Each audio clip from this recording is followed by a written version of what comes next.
Good morning. Let us now complete our discussion of Mahesh Tatani's plays with a final play called Dance Like a Man.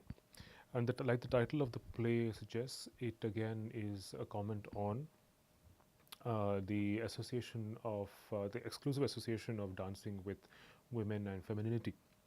And here in this case, you have a man who is a Bharatanatyam dancer, man and his wife. So the characters of the play include Jairaj and Ratna Parekh, who are both in their 60s when the play begins, and they're both, especially the wife Ratna Parekh, more than a husband, is a renowned Bharatanatyam dancer. They have a daughter called Lata, who is also a young dancer who wants to aspire to make it big in the foreign dance festival circuit. And you have an outsider named Vishwas, who is the son of the owner of a sweet store in Commercial Street, again set in Bangalore. The play opens with the possibility of an intercaste marriage between Vishwas and Lata. The play is largely set in the ancestral home of the Parikhs, and it's a home which has a lot of antique furniture. It's an old house, and it has bears memories of a rich ancestral past. And Lata hopes that that her parents will permit her to get married to Vishwas, and she also hopes that Vishwas will allow her to get married, will allow her to dance after their marriage. Right, that's the only condition that she has. Lata's own parents, of course, belong to different castes and regions. Her father is Gujarati, while her mother is Ratna Parekh is a Devdasi woman, right? A woman who belongs to a family of women who have dedicated their lives to local temples for whom they perform, right? So there's a lot of association that historical association of the Devdasi with prostitution, which is not entirely correct. Right? So Devdasis are women who belong to different caste groups, who are from a very young age dedicated to local deities and temples, where they perform as dancers, and they may choose to live outside the normative fold of the patriarchal heterosexual family, or they may also choose to actually have a male patron to whom they may not be married. Right? So they get financial support from their male patrons.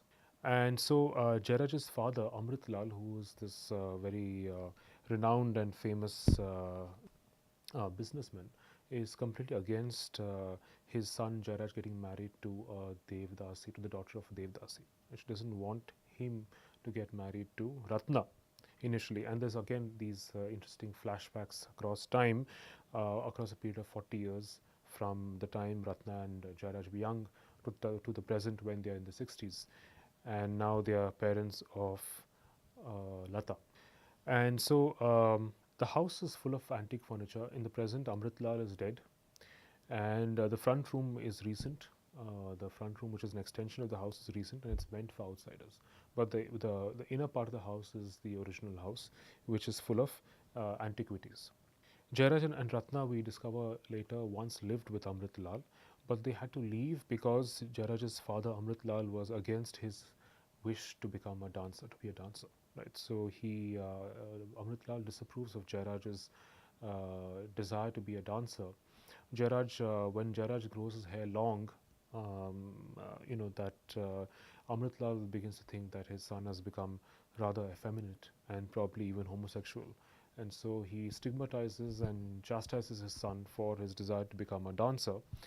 And but he has no choice. So Jairaj and Ratna, once they get married, they move to Ratna's uncle's place. But then Ratna's uncle begins to make sexual advances to Ratna, and so then they return to their father. And by this time, the father Amritlal has to take them in, and he has no choice but to give in to his son's desire to marry this woman, to be with this woman, and also to become a successful dancer. Ratna, of course, on the other hand, also constantly resents Jairaj for not standing up to his father. She always berates Jairaj for not being an upright a man who stood for his principles and his desires. In the first act, in the present moment, both Lata and Jairaj are unable to. I mean, both Ratna and Jairaj are unable to find someone who can play the mridangam for Lata's new foreign performance that Lata will have to give before a committee, selection committee that will select the best dancers to perform in Canada. Right? So they are they're desperate to find someone who can play the mridangam for Lata's performance, because the mridangam player has slipped over his dhoti and injured himself, so he cannot be part of the performance. So, but Lata's mother Ratna is desperate to find someone who can play for her daughter's performance. In fact, she's desperate that her daughter should gain the fame and renown that she had when she was younger. And so she thinks that she is solely responsible through her sheer efforts in actually securing her daughter's future as a famous dancer. But and then Ratna, much to her disgust and disapproval, has no choice but to ask Sheshadri, a man who is having an affair with another dancer. Jairaj also thinks that Ratna is right in her judgment of Jairaj. Right? He also feels that perhaps after 40 years of being a dancer, he has accomplished nothing. Jairaj is also an alcoholic. He drinks a lot. He spends a lot of his time drinking. And there are constant flashbacks in the play which develop Jairaj's relationship with his father Amritlal further. Amritlal, who was a freedom fighter, who fought against untouchability and dowry, but then also is, ironically regrets marrying his son to a Devdasi. And he did that only out of his liberalism. So if you remember the character of Ramnik in the earlier play we discussed by the Dattani Final Solutions, we have a similar character here called Amritlal, who is a liberal freedom fighter who fought against untouchability and dowry, but is now unwilling to marry his son to a Devdasi. But then only did it finally chose to do it or agreed to it only out of his liberalism. And like many other people, many other freedom fighters, many other social reformers of his generation, Amrit Lal assumed that Ratna was a Devdasi who had to be reformed by getting her married to his son.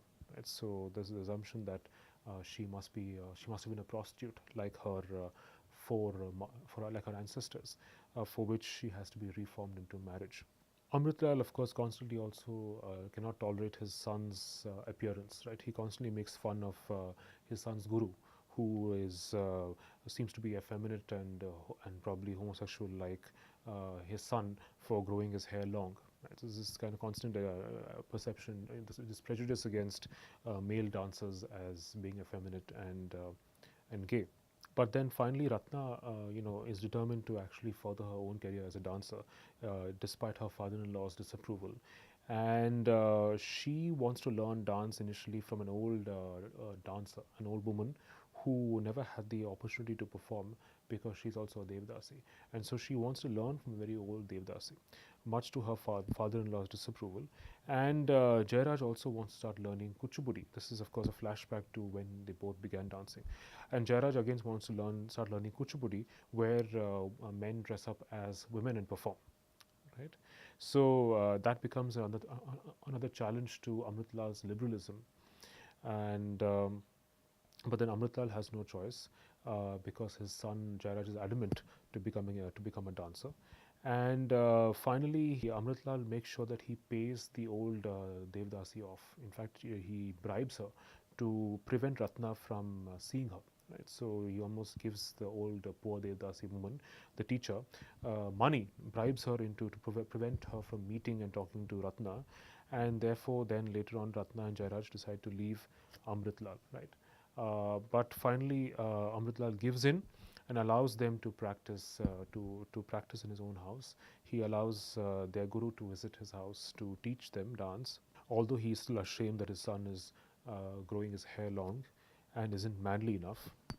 But he also knows that Ratna married him because he's a dancer and will allow her to dance. So the only reason that Ratna marries Jairaj is because he's also an aspiring dancer, and also because he will allow her to dance. But in the world of dance, we realize that lots of moral compromises have to be made. So Ratna realizes that she has no choice but to flatter the different the VIPs, the patrons of the dancing field, uh, in order to actually secure her daughter's career as a dancer. And so Dr. Gowda, who is one of these very important lawyers and clients and patrons of dance, puts Chandrakala on the selection committee. And Chandrakala is the same woman with whom the Mridangam player Shishadri is having an affair. So he puts Dr. Gowda puts Chandrakala on the selection committee to choose dancers to dance at the foreign dance festival at Canada. So Ratna, much against her own principles, has no choice but to flatter Dr. Gowda and to win his favor for the success of her daughter's show. There are, of course, later on rave reviews of Lata's performance, which appear in the daily newspapers. And then there's a discussion and an argument which borders on an argument between Jairaj and Vishwas, where Vishwas discovers the very excited to see the rave reviews of Lata's performance in the papers, and he shares them with Jairaj, who has read them. And Vishwas is not very comfortable with Lata, doing performing erotic dance items. Right, so he. In fact, Jairaj then has an argument with Vishwas, a rather defensive one, where he tells Vishwas that he performed the same erotic dance performances before the army, for which he was highly appreciated. So there is this moment of tension between Vishwas and Jairaj over eroticism and performance. Right? The entire play really is about performance itself, and about stigma of men performing and the stigma of women performing eroticism on stage. Ratna is convinced that it's basically her hard efforts at flattering the critics and the patrons and the sponsors that have made the papers that have compelled the papers to write good reviews of Lata's performance. We also discover later on through many flashbacks or the conversations between Ratna and Jairaj that Ratna had probably tried to. Jairaj accuses Ratna of eclipsing him in all the performances until she outshone him. Right, so it's not a level playing field for men and women in the world of dance. Men do not have it easy, because when they have a wife or they're competing with women who are experienced dancers, it's not easy, partly because of the perception, the common prejudice against men who dance. So he does feel rather insecure, which is why he turns to alcoholism. He turns to drinking because he cannot bear the fact that his wife, he feels, has in some sense eclipsed him and betrayed him by outshining him, by competing with him, by being his primary rival. And there's also another secret which is revealed towards the end of the second act of the play, where we discover that Ratna and Jairaj once had a son called Shankar, and that the son Shankar was a baby who had been neglected by Ratna during her heyday as a dancer. So there was apparently no one to feed the baby on the nights when Ratna had to perform. So the baby was often put to sleep by the nanny by being fed with opium, right? And so the nanny, she discovers later, we discovered later that they lost the son to excess of opium. The child was made to sleep by the ayah with opium, and so we discover that that is how they lost the son. And so Jairaj accuses Ratna of being a negligent mother for losing their son and by choosing her career over her son. And so that is something that he always uses as a weapon against Ratna for to make her guilty for having remorseful for having um, uh, outshone him, right, for having completely eclipsed him in their performances. But then Ratna has a different perspective.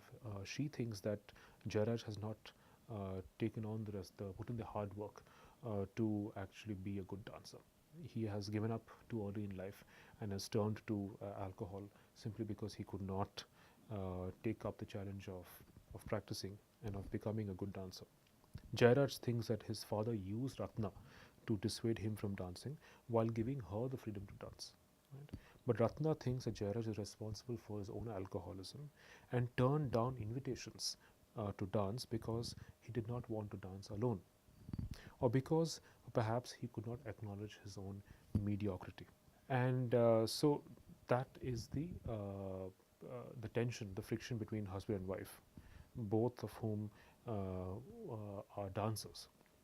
So while Jairaj thinks that his father used Ratna to dissuade him from dancing, while giving her the freedom to dance, Ratna thinks Jairaj is actually responsible for his own alcoholism and for his own inability to actually work hard at his own dance, or perhaps also because he cannot acknowledge his own mediocrity as a dancer when compared to her.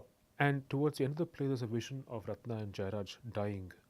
There's a vision, kind of an almost imagined, fantasized vision of them reaching heaven, where they seem to learn from their own past mistakes as dancers. And in the present, Lata has married Vishwas and now has her own child. And so Lata seems to be a fairly successful dancer, also because she's married to a man who allows her to dance. While the previous generation of Ratna and Jairaj learn from their own mistakes as they seem to be reaching heaven, and they realize that it was their own insecurities and their own inability to actually make their marriage work, or even their careers work, that has made them the failures that they are right today. So that's how the play Dancer Command ends. It ends on this note of this intergenerational difference between a couple, an older couple, who are both eminent dancers, but due to their own insecurities, their own desire for their own ambition, that they are not able to actually make it together as successful dancers. And Lata, who is now married to a man who allows her to dance, who has her own child, but has also made it big in the field of dance. So that ends our discussion of Dattani's plays. Thank you.